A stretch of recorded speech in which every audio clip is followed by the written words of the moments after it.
yung nangyaring aksidente dyan sa Commonwealth Avenue. Ito po, masasabi natin kapabayaan ito eh.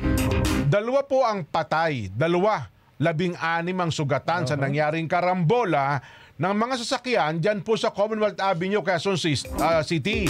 Suspect, maharap po sa patong-patong na reklamo. Jimboy Tihano magbabalita. Jimboy!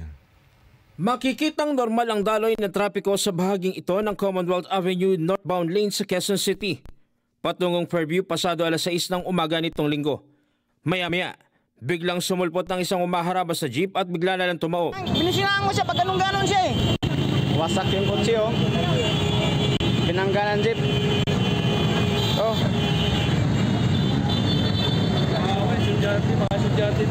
Sa pool sa likod ng isang modern jeepney habang nadamay rin ng isang kotse.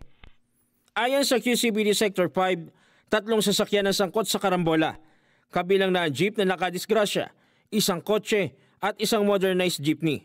Yupi ang kanang pinto ng kotse at basag ang salamin nito. Tumagas naman ang langis ng jeep at nayupi ang kanang parte ng bubong.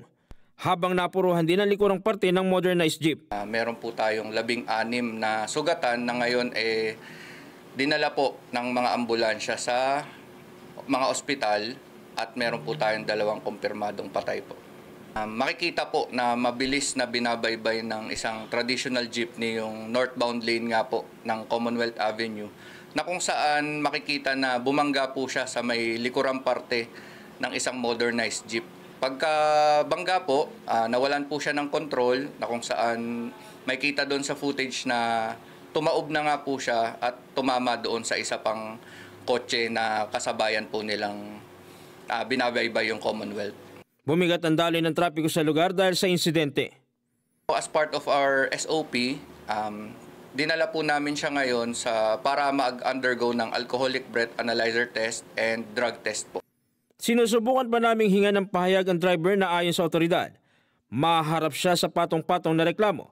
Kabilang na ang reckless imprudence resulting in multiple homicide, multiple physical injuries, and damage of properties. Jim Tejano, para sa 100% balita.